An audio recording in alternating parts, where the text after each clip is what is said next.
अस्सलाम वालेकुम क्लास 9। आज हम एक्सरसाइज 7.2 का क्वेश्चन नंबर 10 सॉल्व करेंगे। Convert each of the following questions into slope intercept form, two intercept form and the normal form.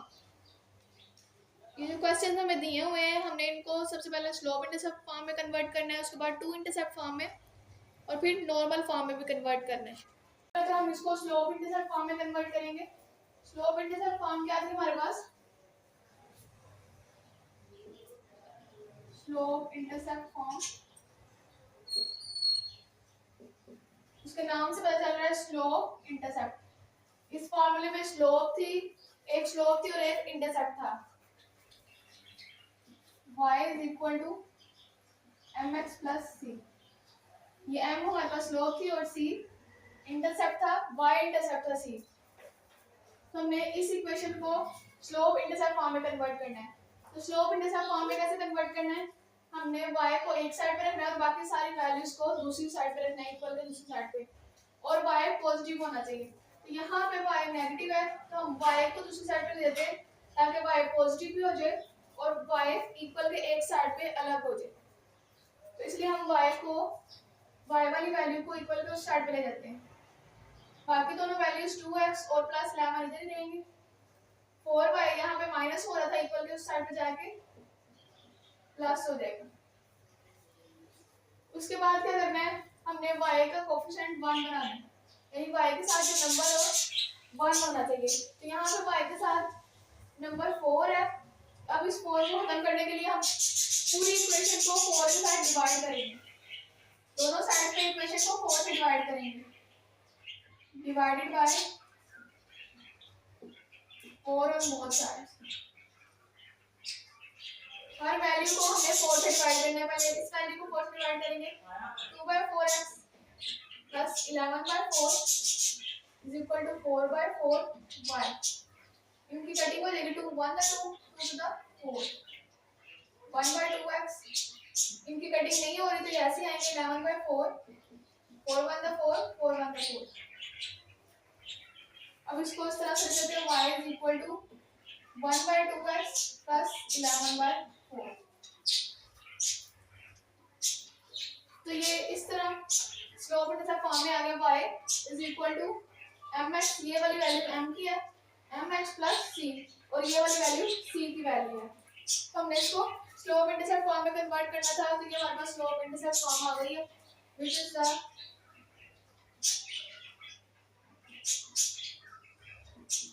Slope intercept form.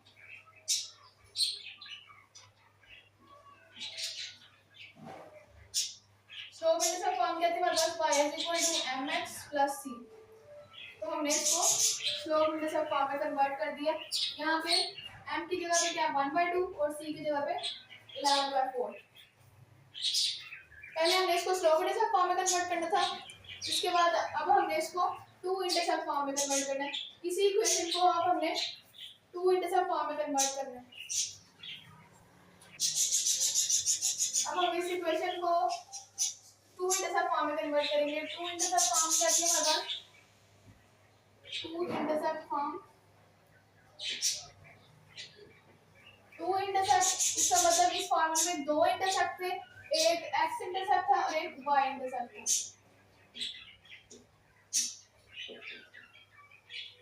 ये जो a था ये हमारे पास x इंटरसेप्ट था और b y इंटरसेप्ट था।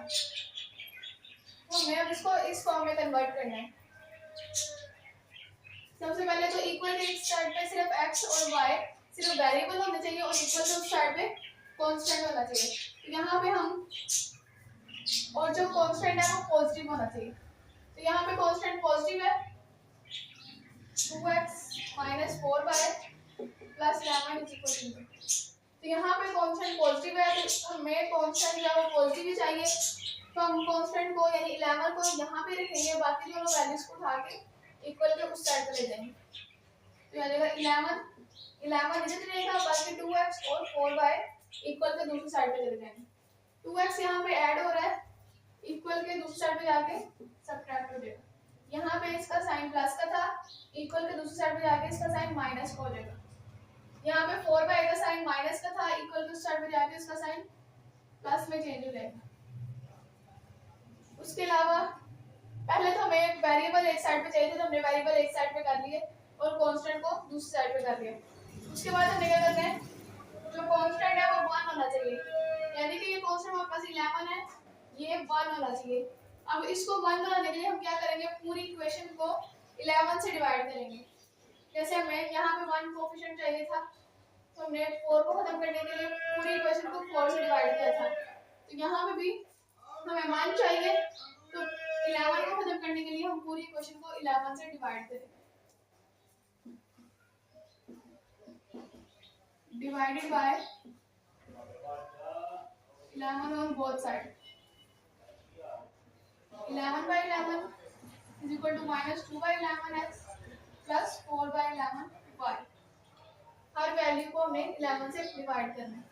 11 1 by 11, 11 1 by 11, 1 is equal to, अब इन दोनों की कटिंग नहीं हो रही तो ये आगे जाएंगे minus 2 by 11x plus 4 by 11y।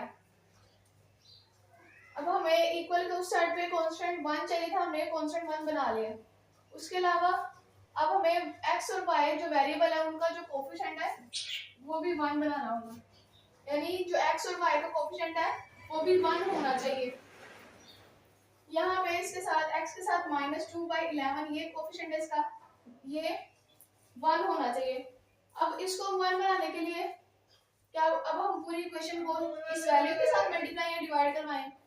अगर हम मल्टीप्लाई या डिवाइड, फॉर एग्जांपल अगर हम 11 को खत्म करने के लिए पूरी इक्वेशन को 11 से मल्टीप्लाई करवाएं तो यहाँ तो दोबारा 11 आ जाएगा, या फिर अगर हम -2 को खत्म करने के लिए पूरी इक्वेशन को -2 से डिवाइड करेंगे तो यहाँ पे भी 1 by -2 आ जाएगा, यानी कि ये खत्म नहीं होगा क्योंकि हमने यहाँ पे 1 बनाना है और 1 के अलावा कोई नंबर आ जाएगा। अगर हम इनमें से किसी भी वैल्यू के साथ मल्टीप्लाई या डिवाइड कराएंगे तो यहाँ पे 1 नहीं रहेगा, कोई और नंबर आ जाएगा, लेकिन हमें यहाँ पे 1 ही चाहिए।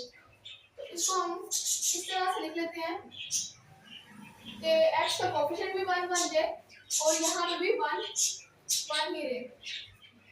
x by -11/2 y by 11/4। इसको हम इस तरह से लिख लेते हैं, ये वाला 2 नीचे डिवाइड में चल जाएगा। अगर हम इसको देखें कि किस तरह से लिखा गया है तो x डिवाइडेड बाय -11/2। अब हम डिवाइड को मल्टीप्लाई में चेंज कर देंगे, तो जब डिवाइड मल्टीप्लाई में चेंज होगा तो ये वाली जो फ्रैक्शन है वो चेंज हो जाएगी, नीचे वाली वैल्यू जब ऊपर चली जाएगी और ऊपर वाली वैल्यू नीचे आ जाएगी, तो ये आ जाएगा -2/11, जो सेम दोबारा यही वैल्यू बन जाएगी। इसलिए हमने इसको इस तरह से लिखा है। और यहाँ पे ये जो वैल्यू है ये -11/2, ये हमारे पास a की वैल्यू है, यानी x इंटरसेप्ट है, और ये y के नीचे कौन सी वैल्यू होती है, b, यानी y इंटरसेप्ट, ये हमारे पास b की वैल्यू है। तो हमने इसको 2 इंटरसेप्ट फॉर्म में कन्वर्ट करना था, तो ये हमारे पास 2 इंटरसेप्ट फॉर्म आ गई है, which is the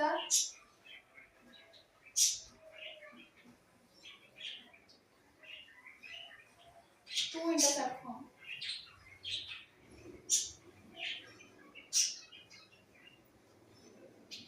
two intercept form क्या थी, x by a plus y by b is equal to 1। अब हमने इसी इक्वेशन को नॉर्मल फॉर्म में कन्वर्ट करना है, तो हमारे पास नॉर्मल फॉर्म थी x cos alpha plus y sin alpha is equal to p। अब हमने इसी इक्वेशन को नॉर्मल फॉर्म में कन्वर्ट करना है। हमारे पास इक्वेशन है 2x minus 4y is equal to 11, sorry plus 11 is equal to 0। तब आपने इसको किसी भी इक्वेशन को नॉर्मल फॉर्म में कैसे कन्वर्ट करना है, सबसे पहले तो आपने कांस्टेंट को एक साइड पे कर लेना है और उसको पॉजिटिव रखना है। जैसे हमने यहाँ पे कांस्टेंट को एक साइड पे कर लिया था और उसको पॉजिटिव रखा था, सेम यहाँ पे भी हमने कांस्टेंट को एक साइड पे कर लेना है और पॉजिटिव रखना है।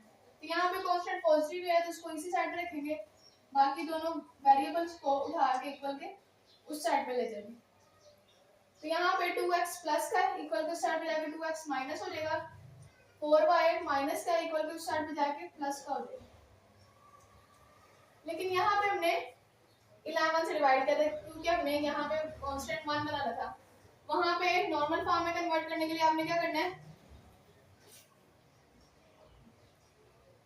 ये जो x का कोफिशिएंट होगा यानी x के साथ जो नंबर होगा उसका स्क्वायर लेना है, उसके बाद प्लस जो y के साथ कोफिशिएंट होगा उसका स्क्वायर लेना है और उनको ऐड करके उनका जो अंडर रूट आएगा उसके साथ पूरी इक्वेशन को डिवाइड करेंगे। इसको सोल्व करें तो हमारे पास क्या आता है, 2 का स्क्वायर 4 माइनस का स्क्वायर प्लस हो जाएगा, प्लस 4 का स्क्वायर 16, 4 प्लस 16 20, तो हमारे पास क्या आ गया, अंडर रूट 20। अब x का जो कोफिशिएंट आपने लेना है उसका स्क्वायर लेना है, फिर y का कोफिशिएंट का स्क्वायर लेना है, उन दोनों को ऐड करके अंडर रूट लेना है, उसको सोल्व करने के बाद जो आंसर आएगा आपने उस आंसर के साथ इस पूरी इक्वेशन को डिवाइड कर देना है, डिवाइडेड बाय अंडर रूट 20। इस इक्वेशन को हमें अंडर रूट 20 के साथ डिवाइड करना है। यहाँ पर इस तरह से लिख लेते हैं,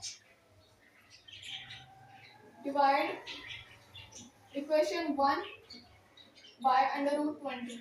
इसको इक्वेशन 1 का नाम दे देते हैं। अब हमने इक्वेशन 1 को अंडर रूट 20 के साथ डिवाइड करना है, हर वैल्यू को अंडर रूट 20 से डिवाइड करेंगे। 11 by under root 20 is equal to -2 by under root 20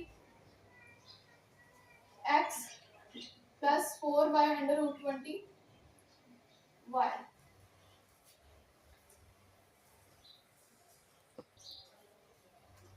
twenty का एलसीएम ले लेते हैं हम, 2 टाइम्स 20, 2 5 10, 5 1 5, तो 20 का एलसीएम क्या आ गया हमारे पास, इसको हम लिख लेते हैं 2 स्क्वायर, इन दोनों को पेयर बना लेते हैं, 2 स्क्वायर मल्टीप्लाई 5। अब इस 2 का स्क्वायर जो है अंडर रूट से कैंसिल हो जाएगा, तो ये 2 बाहर आ जाएगा। अब 5 का स्क्वायर कैंसिल नहीं होगा क्योंकि 5 का स्क्वायर नहीं है तो उसका अंडर रूट कैंसिल नहीं होगा, तो 5 अंडर रूट के अंदर ही रहेगा। तो हम इसको अंडर रूट 20 को क्या लिख सकते हैं, 2 अंडर रूट 5। तो यहाँ पे हम कर लेते हैं 2 अंडर रूट 5, यहाँ पे भी 2 अंडर रूट 5, 2 अंडर रूट 5 और 2 अंडर रूट 5। अब हमारे पास इक्वेशन क्या थी, x cos alpha plus y sin alpha is equal to t।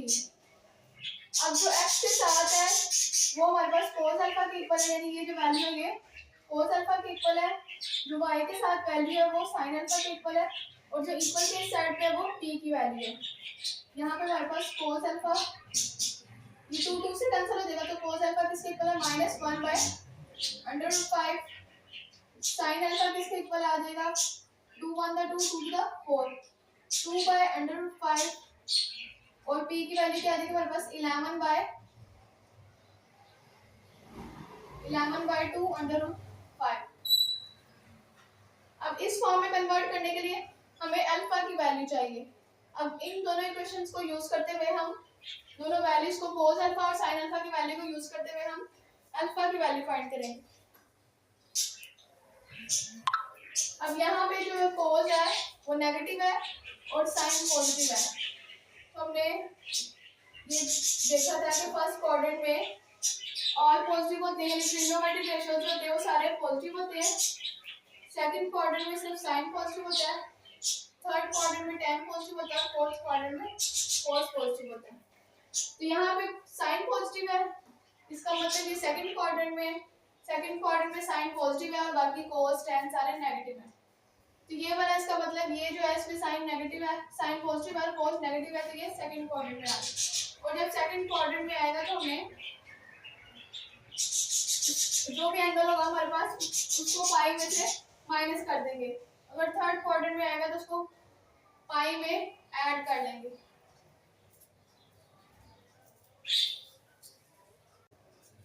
हमने याद रखना है कि फर्स्ट क्वाड्रेंट में थीटा यूज होता है, सेकंड क्वाड्रेंट हो तो पाई माइनस थीटा हम यूज करते हैं, थर्ड क्वाड्रेंट हो तो पाई प्लस थीटा, अगर फोर्थ क्वाड्रेंट हो तो 2 पाई माइनस थीटा यूज करते हैं।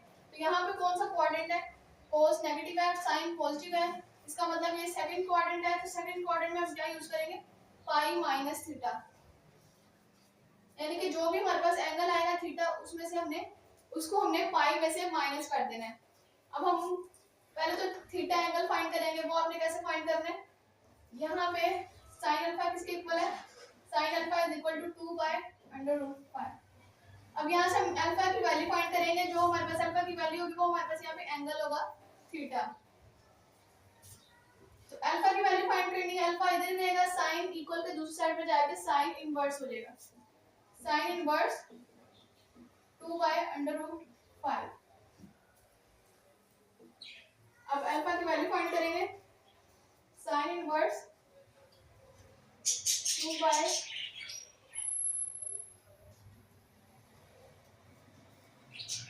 ये हमारे पास आ रहा है 63 डिग्री 43 मिनट। अब हमारे पास एंगल आ गए ये। अब हमने क्या करना है, क्योंकि ये सेकंड क्वाड्रेंट में लाई कर रहा था इसलिए हमने इसको पाई में से माइनस कर देना है। और पाई किसके इक्वल होता है, हमारे पास पाई जो होता है वो 180 के इक्वल होता है। इसका मतलब हमने इस एंगल को 180 में से माइनस करना है। 180 माइनस ये वाला जो एंगल है इसको 180 में से माइनस करेंगे, -63 डिग्री 43 सेकंड। अब इसको 180 में से माइनस करेंगे तो हमारे पास आंसर आ रहा है 116.16 डिग्री 57 मिनट। हमारे पास एंगल क्या आ गया, 116 डिग्री 57 मिनट।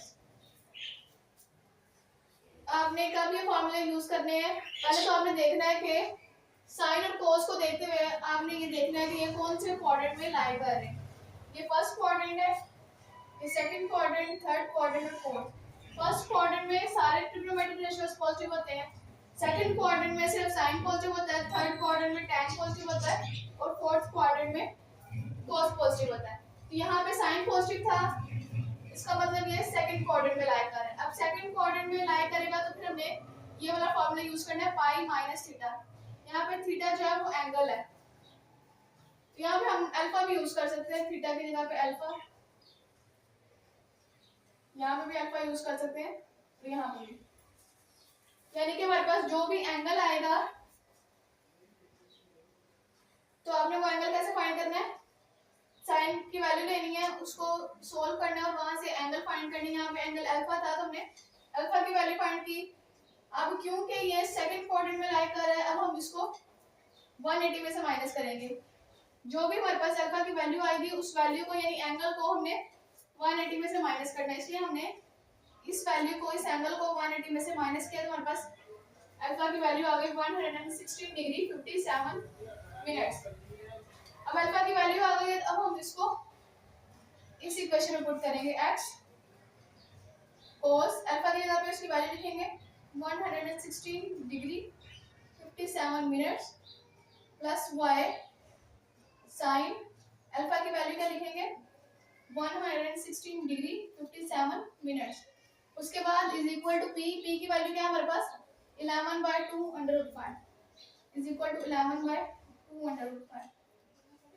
तो ये हमारे पास क्या है, ये हमारे पास नॉर्मल फॉर्म है, which is the normal form,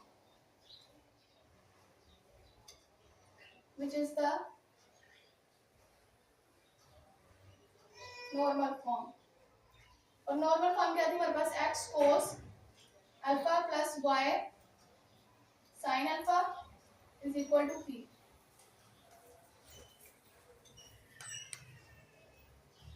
class 9, आज हम एक्सरसाइज 7.2 के क्वेश्चन नंबर 10 का पार्ट बी सॉल्व करेंगे।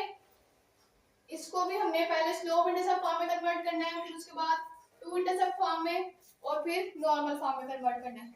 पहले हम इसको स्लोप इंटरसेप्ट फॉर्म में कन्वर्ट करते हैं। स्लोप इंटरसेप्ट फॉर्म की हमारे पास y is equal to mx plus c, यानी कि y को हमने पॉजिटिव रखना है और इक्वल के एक साइड पे रखना है, बाकी सारी वैल्यूज को इक्वल के दूसरी साइड पे रखना है। तो यहाँ पे y पॉजिटिव है तो हम y को इक्वल के इसी साइड पे रखेंगे, बाकी वैल्यूज को उठा के इक्वल के उस साइड पे लेके जाएंगे। अगर y नेगेटिव होता है तो हम y को दूसरी साइड पे लेके जाते हैं, क्योंकि हमने y को पॉजिटिव रखना है।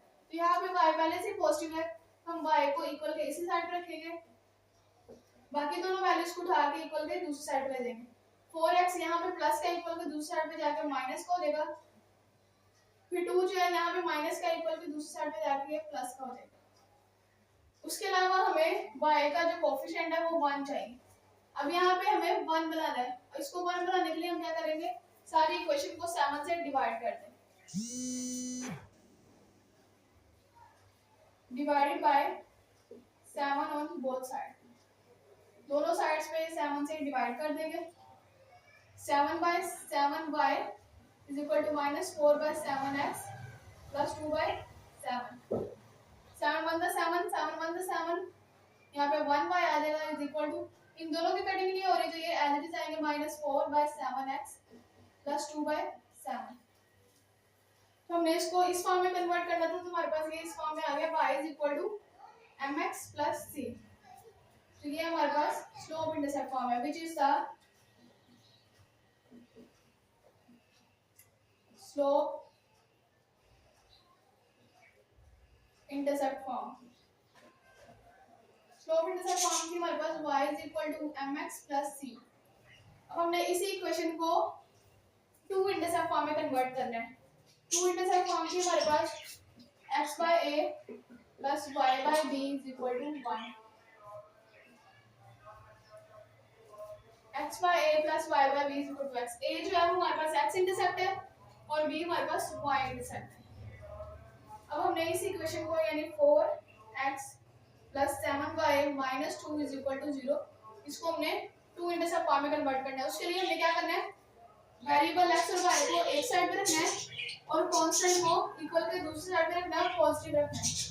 अब यहाँ पे कांस्टेंट नेगेटिव है, अब हम इस कांस्टेंट को इक्वल के दूसरी साइड पे लेके जाएंगे। अगर कांस्टेंट यहाँ पे पॉजिटिव होता तो हम कांस्टेंट को इधर ही रखते, बाकी वेरिएबल्स को उठा के इक्वल के दूसरी साइड पे ले जाते। तो हमने कांस्टेंट को पॉजिटिव बनाना है और इक्वल के एक साइड पे रखना है कांस्टेंट को। तो यहाँ पे 2 जो है यानी कांस्टेंट जो है वो नेगेटिव है, तो हम कांस्टेंट को इक्वल के दूसरी साइड पे लेके जाएंगे। बाकी ये दोनों वेरिएबल्स इधर देंगे 4x प्लस 7y, कांस्टेंट को इक्वल के उस साइड पे लेके जाएंगे। यहाँ पे जो 2 है वो माइनस का है, इक्वल के उस साइड पे जाके वो प्लस का हो जाएगा। उसके बाद हमने क्या करना है, कांस्टेंट हमने 1 बनाना है। यहाँ पे जो कांस्टेंट है यानी जो नंबर है वो 1 होना चाहिए। यहाँ पे 2 है, अब इस 2 को 1 बनाने के लिए हम क्या करेंगे, पूरी इक्वेशन को 2 से डिवाइड करेंगे। Divided bye 2 on both sides. हर वैल्यू को हमने 2 से डिवाइड करना है। 4/2x plus 7/2y is equal to 2/2. 2 1 2 2 to the 4 2x plus इन दोनों की कटिंग नहीं हो रही थी, याद रखिए आएंगे 7/2y is equal to 2 1 2 2 1 2, तो यहाँ पे 1 आ जाएगा। अब हमने यहाँ पे 1 बनाना था कांस्टेंट, तो ये 1 आ गया। उसके अलावा अब हमने क्या करना है, वेरिएबल जो है उनके कोफिशिएंट को भी 1 बनाना है, यानी कि y के साथ भी कोफिशिएंट 1 होना चाहिए और यहाँ पे x का कोफिशिएंट भी 1 होना चाहिए। इसके नीचे कोई वैल्यू नहीं है तो हम कंसीडर कर लेते हैं कि 1 है। अब इसको आपने कैसे लिखना है, x जो नीचे वाली वैल्यू होगी उसको नीचे लिखना है, फिर डिवाइड लगा के ये वैल्यू ऊपर वाली वैल्यू को नीचे ले आना है। ठीक है, जब हम इसको सॉल्व करेंगे ये इसी के इक्वल आएगा। प्लस y आपने क्या करना है, 2 को लिखना है यानी नीचे वाली वैल्यू को लिखना है, फिर डिवाइड लगा के ऊपर वाली वैल्यू को लिख देना इज इक्वल टू 1। तो ये 2 इंटरसेप्ट फॉर्म हमारे पास आ गई, x/a plus y/b is equal to 1। हमने इसको 2 इंटरसेप्ट फॉर्म में कन्वर्ट करना था, तो हमारे पास ये 2 इंटरसेप्ट फॉर्म आ गई। यहाँ पे a जो है हमारे पास 1/2 है और b 2/7, which is the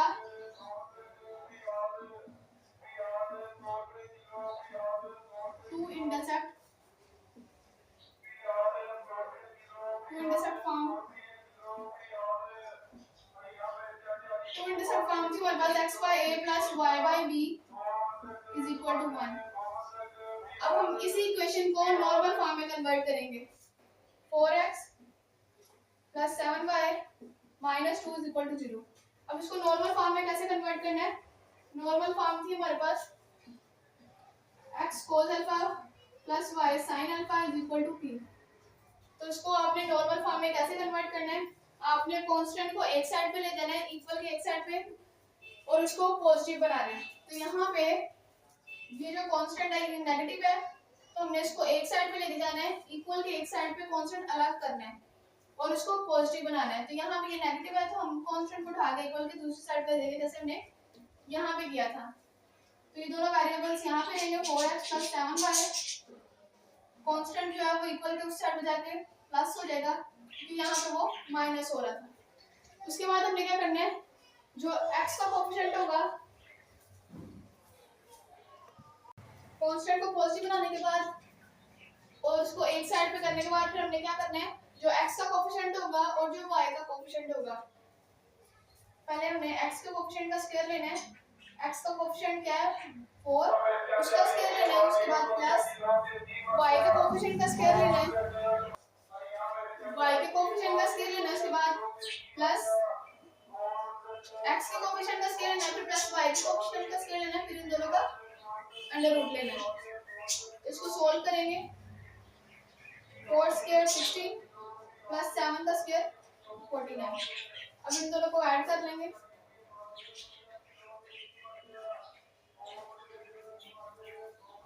16 plus 49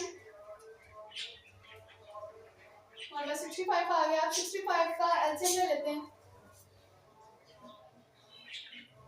2 से सॉल्व नहीं हो रहा, 3 से भी नहीं हो रहा, 5 से कर लेते हैं। 5 मतलब 5 1 कैरी 5 3 था 15, फिर 13 1 13।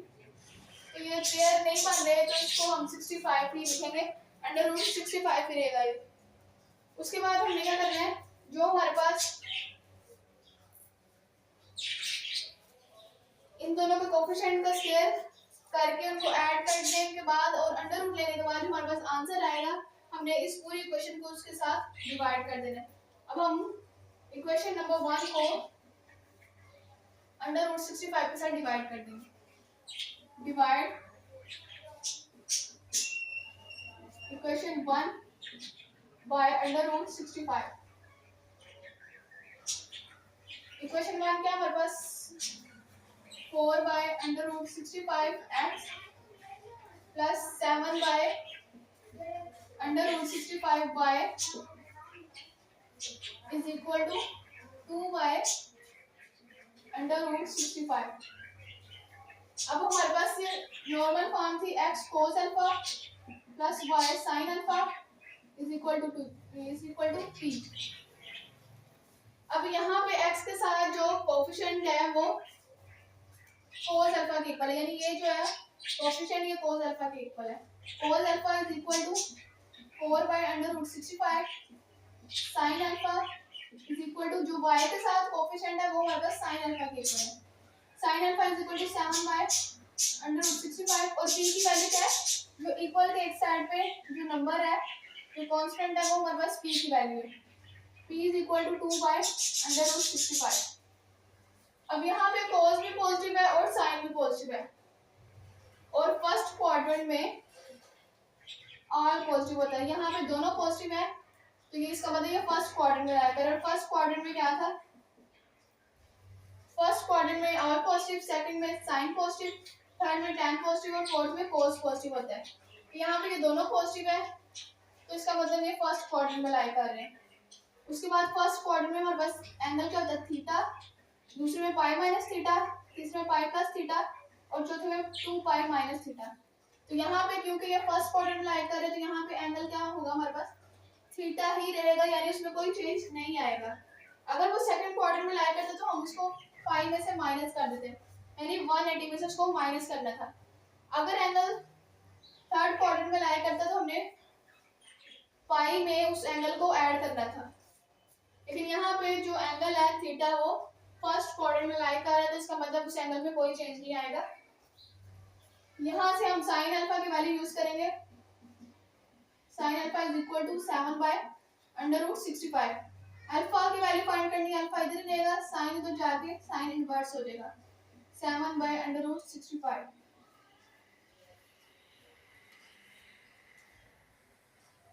अंडर रूट 65 तो हमारे पास अल्फा आ रहा है 60 डिग्री 25 मिनट्स। तो हमारे पास एंगल आ गया है अल्फा 60 डिग्री 26 मिनट्स। अब अल्फा की वैल्यू को हम इस इक्वेशन में पुट करेंगे तो हमारे पास नॉर्मल फॉर्म आ जाएगी। एक्स कोस अल्फा की वैल्यू पुट करेंगे 60 degree 26 minutes plus y sine alpha की जगह पे इसकी वैल्यू पुट करेंगे 60 degree 26 minutes is equal to p की जगह पे इसकी वैल्यू क्या है 2/√65। तो ये हमारे पास नॉर्मल फॉर्म आ गई विच is the normal form.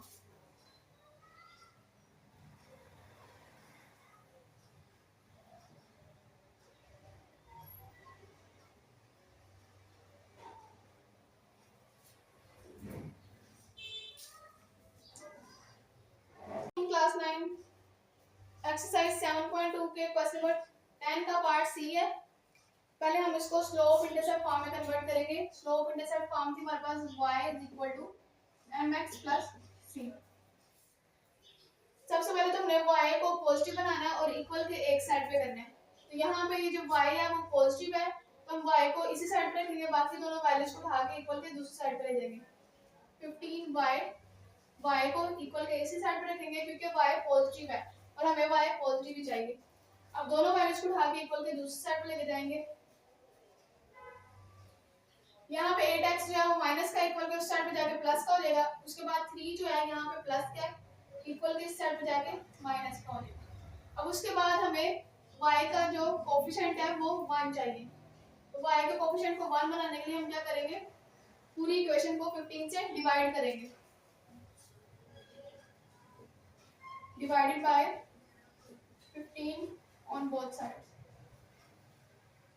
Her value को हम 15 से डिवाइड करेंगे। 15/15y is equal to 8/15x minus 3/15। 15 1 the 15, 15 1 the 15। तो यानी कि 1y इज इक्वल टू, इन दोनों की कटिंग नहीं हो रही, सेम टेबल से कटिंग होनी चाहिए लेकिन यहाँ पे इनकी कटिंग नहीं हो रही तो यहाँ पे ये एज इट इज आएंगे 8/15x। इन दोनों की कटिंग हो रही है सेम टेबल से, 3 1 द 3, 3 5 द 15। तो ये आ जाएगा 1/5। ऊपर वैल्यू 1 थी और नीचे 5। तो ये हमारे पास स्लोप इंटरसेप्ट फॉर्म आ गई y is equal to mx plus c which is the slope intercept form। और स्लोप इंटरसेप्ट फॉर्म थी हमारे पास y is equal to mx plus c। अब इसी इक्वेशन को सॉल्व करेंगे और इसको टू इंटरसेप्ट फॉर्म में कन्वर्ट करेंगे। 15y minus 8x plus 3 is equal to 0। अब हमने इसको टू इंटरसेप्ट फॉर्म में कन्वर्ट करना है। टू इंटरसेप्ट फॉर्म थी हमारे पास x by a plus y by b is equal to 1। यानी कि हमने वेरिएबल्स को एक साइड पे रखना है और जो कांस्टेंट है उसको इक्वल के एक साइड पे रखना है और पॉजिटिव बनाना है। अब यहाँ पे जो कांस्टेंट है वो पॉजिटिव है तो हम कांस्टेंट को इसी साइड पे रखेंगे, बाकी जो वेरिएबल्स है उनको उठा के इक्वल के दूसरी साइड पे देंगे क्योंकि हमने कांस्टेंट को पॉजिटिव रखना है। तो 3 इधर ही रहेगा। 15y यहाँ पे प्लस का इक्वल के इस साइड पे जाके माइनस का हो जाएगा। उसके बाद 8x यहाँ पे माइनस का इक्वल के इस साइड पे जाके प्लस का हो जाएगा। उसके बाद हमने कांस्टेंट को 1 बनाना है। कांस्टेंट यानी कि हमारे पास 1 होना चाहिए। अब इस 3 को 1 बनाने के लिए हम क्या करेंगे, पूरी इक्वेशन को 3 से डिवाइड करेंगे। Divided bye 3 on both side. पूरी इक्वेशन को 3 से डिवाइड करेंगे। 3/3 is equal to minus 15/3 y plus 8/3 x। 3 1 the 3, 3 1 the 3, यहाँ पे क्या आ जाएगा 1 is equal to 3 1 the 3, 3 5 the 15। तो यहाँ पे आ जाएगा minus 5y और इन दोनों की कटिंग नहीं हो रही तो यहाँ से आएगा प्लस 8/3 x। अब कांस्टेंट को हमने 1 बनाना था तो हमारे पास कांस्टेंट 1 आ गया। अब उसके बाद हमने क्या करना है, x और y के कोएफिशिएंट को 1 बनाना है। यहाँ पे कुछ भी नहीं है तो हम कंसीडर कर लेते हैं कि 1 है। सो 1 इज इक्वल टू, इसको आपने कैसे लिखना है, पहले x की वैल्यू लिख लेते हैं x, या फिर आप पहले ऐसे सॉल्व कर लें उसके बाद इसको अरेंज कर लें। y आपने नीचे वाली वैल्यू लिखनी है, उसके बाद ऊपर वाली वैल्यू को डिवाइड लगा के ऊपर वाली वैल्यू को लिखते हैं प्लस x यहाँ पे जो नीचे वाली वैल्यू 3 है, 3 लिख के डिवाइड लगाना और ऊपर वाली वैल्यू 8 लिख देंगे। अब हमने इसको अरेंज करना है, तो पहले हमारे पास x वाली वैल्यू होनी चाहिए, x 3/8 plus y minus 1/5 is equal to 1। ये हमारे पास टू इंटरसेप्ट फॉर्म आ गई है, x/a plus y/b is equal to 1। यहाँ पे 3/8 जो है वो a की वैल्यू है और माइनस 1/5 वो b की वैल्यू है, which is the two intercept form।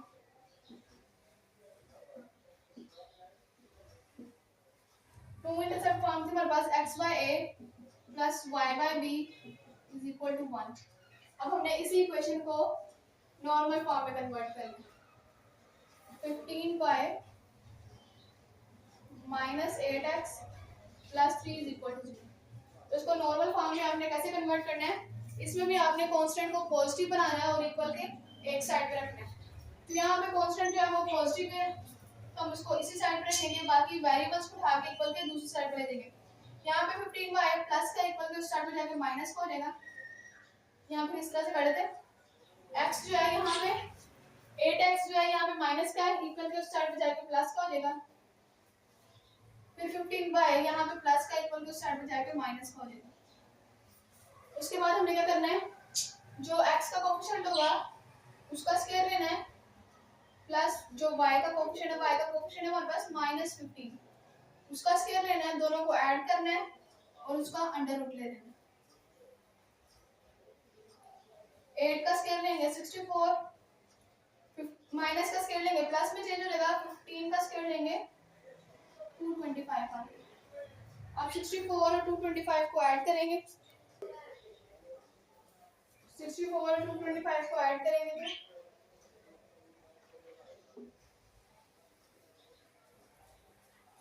तो हमारे पास 289 आ रहा है, और 289 का जब हम अंडर रूट लेंगे तो हमारे पास 17 आ जाएगा, क्योंकि 17 को 17 से मल्टीप्लाई करेंगे तो हमारे पास 289 आएगा। इसका मतलब 289 17 का स्क्वायर होता है।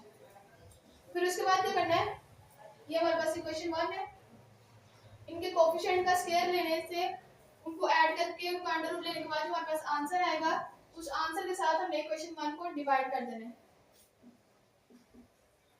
डिवाइड इक्वेशन 1 बाय 17, इक्वेशन 1 को हमने 17 से डिवाइड कर देना है, तो 3/17 is equal to 8/17x minus 15/17y। अब यहाँ पे नॉर्मल फॉर्म की इक्वेशन थी हमारे पास x cos alpha plus y sin alpha is equal to p। तो जो x के साथ जो वैल्यू है वो हमारे पास cos अल्फा के इक्वल है, तो x के साथ ये जो वैल्यू है ये cos अल्फा के इक्वल है, तो cos अल्फा किसके इक्वल आ जाएगा 8/17, और जो y के साथ जो वैल्यू है वो sin अल्फा की वैल्यू है, तो यहाँ से sin अल्फा किसके इक्वल आ जाएगा -15/17। उसके बाद जो इक्वल के एक साइड पे जो कांस्टेंट है हमारे पास जो वैल्यू है वो p के इक्वल है, तो यहाँ पे p क्या होगा हमारे पास 3/17। अब यहाँ पे cos पॉजिटिव है और sin नेगेटिव है, cos पॉजिटिव है और sin नेगेटिव है। फर्स्ट क्वाड्रेंट में ऑल पॉजिटिव था, सेकंड क्वाड्रेंट में sin पॉजिटिव होता है, ये फर्स्ट क्वाड्रेंट है, ये सेकंड, थर्ड क्वाड्रेंट में tan पॉजिटिव होता है, फोर्थ क्वाड्रेंट में cos पॉजिटिव होता है। तो यहाँ पे cos पॉजिटिव है और sin नेगेटिव है, इसका मतलब ये फोर्थ क्वाड्रेंट में लाया कर। मैंने आपको बताया था अगर फर्स्ट क्वाड्रेंट में होगा तो फिर थीटा यूज करेंगे, उसका फॉर्मूला होगा थीटा, यानी कि एंगल चेंज नहीं होगा, एंगल वही रहेगा। अगर सेकंड क्वाड्रेंट में होगा तो हम उसको 180 में से माइनस कर देंगे एंगल को। अगर थर्ड क्वाड्रेंट में एंगल लाया करेगा तो उसको पाई में ऐड कर देंगे, और अगर फोर्थ क्वाड्रेंट में लाया करेगा तो उसको 2 पाई में से माइनस कर देंगे। तो यहाँ पे जो क्वाड्रेंट था वो फोर्थ क्वाड्रेंट में लाया कर रहा था, या जो एंगल था वो फोर्थ क्वाड्रेंट में लाया कर रहा था, क्योंकि cos पॉजिटिव है और sin नेगेटिव है, तो cos फोर्थ क्वाड्रेंट में पॉजिटिव होता है, इसका मतलब ये वाला फार्मूला यूज होगा। हमने जो एंगल आएगा हमारे पास उसको 2 पाई में से माइनस करेंगे। एंगल आपने कैसे फाइंड करना है, जो भी पॉजिटिव होगा अगर cos पॉजिटिव होगा तो cos की वैल्यू को यूज करते हुए हम एंगल फाइंड करेंगे। अगर sin पॉजिटिव होगा तो फिर sin की वैल्यू को यूज करते हुए हम अल्फा की वैल्यू फाइंड। क्वेश्चन नंबर 1 में sin पॉजिटिव था, इसलिए हमने sin को यूज करते हुए अल्फा की वैल्यू फाइंड की थी। सेकंड क्वेश्चन में दोनों पॉजिटिव थे, तो हम कोई भी वैल्यू यूज कर सकते थे, तो हमने sin की वैल्यू यूज की थी। अब थर्ड क्वेश्चन में cos पॉजिटिव है, तो हम यहाँ पे cos की वैल्यू यूज करते हुए एंगल फाइंड करेंगे, यानी अल्फा फाइंड करेंगे। cos alpha is equal to 8/70। अल्फा की वैल्यू फाइंड करनी है, cos इक्वल टू साइड पे जाके cos इनवर्स हो जाएगा 8/70।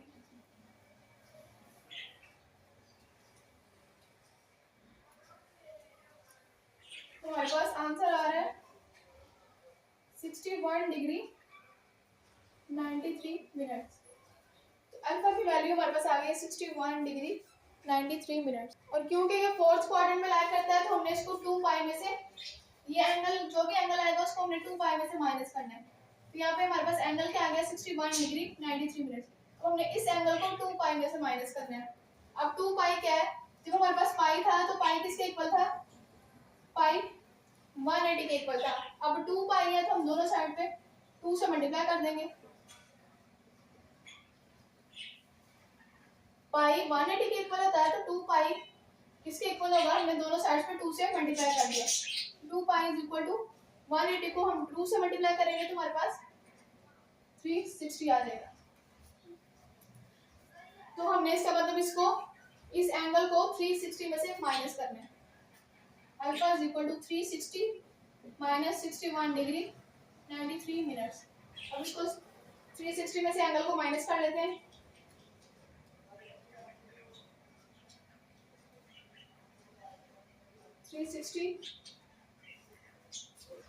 तो अल्फा हमारे पास आ रहा है 298 डिग्री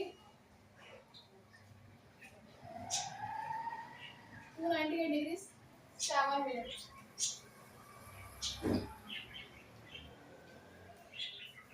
सॉरी 298 डिग्री और 7 मिनट्स। तो अब हमारे पास एंगल आ गई, यानी अल्फा की वैल्यू आ गई है। तो हम अल्फा की वैल्यू इस इक्वेशन में पुट कर देंगे, हमारे पास नॉर्मल फॉर्म आ जाएगी। x cos अल्फा की जगह पे कौन सी वैल्यू पुट करेंगे, 298 degree 7 minute plus y sin alpha की जगह पे उसकी वैल्यू पुट करेंगे 298 degree 7 minutes is equal to p। p की वैल्यू क्या है हमारे पास 3/70। तो ये हमारे पास नॉर्मल फॉर्म आ गई है, विच इज द